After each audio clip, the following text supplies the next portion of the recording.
This content update was a massive W. I ain't gonna waste y'all time, so we're gonna get right into it. We're gonna rank all the cards of what cards you need to get from these packs. You're gonna get 3 out of 5. First up in the AL East, I personally think you're gonna go for Jorge Posada. Got the great power, switch hitting. Wade Boggs, a lot of power. This is gonna be a common trend in this program. They get a lot of contact hitters, a fuck ton of power. And Sean Green. This is Cy Young stats and Brooks Robinson, if you're curious. Brooks Robinson's pretty solid. I think people will like him, but AL Central, we got Cliff Lee, sinker cutter with a fuck ton of control, 119 walks per 9. He's gonna dot everything. As you see with all his breaks, he's gonna be filthy. Ray Durham, unbelievably so. They gave him over 80 power both sides, over 95. This card's cracked as hell. And he's a switch hitter. A's legend. Alan Trammell, pretty solid. Obviously, Brett Saberhagan. Torrey Hunter is another man that's like, wow, he's really underrated. A whole bunch of power against righties and plays everywhere in the outfield. So in this pack, you're gonna take Torrey Hunter, Ray Durham, and Cliff Lee. AL West, Royals, well, it's okay. He's the type of pitcher that if you play against someone that doesn't like to hit the slow curveball, then he could be effective. But other than that, I don't think he's that good. Jared Weaver, I thought he'd be a little bit better, but you know, P5, 109 hits per 9, it'll get the job done. He's definitely better than Oswald though. My boy Ricky Henderson, sadly his swing sucks, but I think he'll be usable for my A's team. Parallel 2, he gets a diamond defense. Edgar Martinez, he is cracked, maxed out contact, both sides of the plate, plays third base and first base with silver, and his speed is good enough. Surprisingly, they made Pudge have a whole bunch of power. The only thing that sucks with him is that he's 5'9", really short guys. So my 3 in this pack is gonna be Edgar Martinez, Pudge, and Jared Weaver, but I'm gonna take Ricky because I'm a homer. NL East, and personally, I cannot believe how good they made this Hank Aaron. How the hell is he this good? P5, he has over 120 hitting stats, both sides of the plate, and he has like 95 defense, 85 speed. He plays second base. This man plays everywhere. He's easily the best card in this program, 100%. AJ Burnett, really underrated. He has a high hits per 9. His walks per 9 is okay. It's good enough. The break is solid. Tom Glavine, another guy. He'll be really good. He has the high hits per 9, and he's a lefty with the slow ass circle change that not a lot of pitchers have in this game. Funny enough, this card, he's 40 years old in this card, and he throws faster than his signature series card. Mike Schmidt, aka Mike Shit, because his swing is that bad that you're not gonna be able to use him, and his low contact's always been like this. Every year, the greatest third baseman in MLB history, and they just do him dirty every year. I don't get it. Andre Dawson, I think he's okay. I don't think that there's anything wrong with him. A lot of people don't like his swing. I personally didn't have any issues with using his player to muff card. Worst case scenario, he's a bench bat against lefties. So in this pack, obviously, you can pick Hank Aaron, AJ Burnett, and Tom Glavine. NL Central, Ryan Sandberg, his power is kind of underwhelming. He usually has a whole bunch of power versus righties and none against lefties. But the good thing about him is that he has third base and shortstop, which is kind of viable, but it's 78 arm. I mean, okay at shortstop. Joe Morgan, personally, I love using Joe Morgan cards. He slaps. But, you know, I know a ton of people that just don't like how close stance he is and how short he is. Shout out Short Kings. Prince Fielder, he basically is a better defensive first baseman. David Ortiz is 99. A whole bunch of power both sides. He has more contact versus righties and lefties, and he gets the job done. Mets legend Jason Bay. This card's weird because you would think that like you see these stats and you're like, wow, this is really good. But I never see people use Jason Bay cards. I don't know why. And the biggest shock of this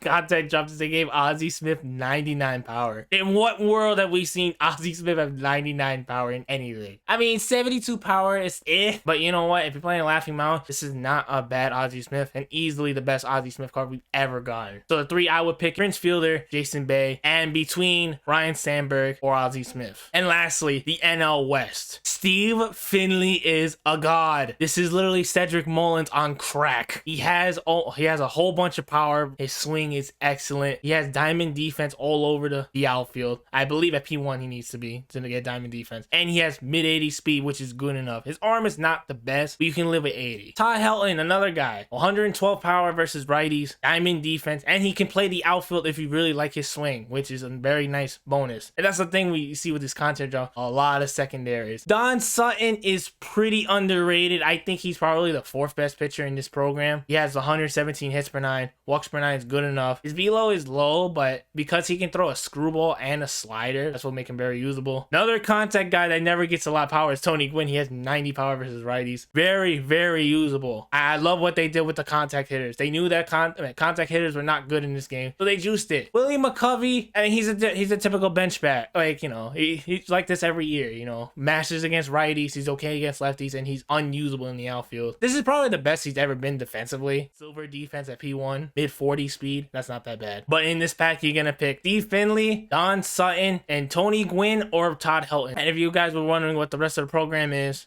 it says all these, you know, flashback cards. I believe this goes up to 1 million, right?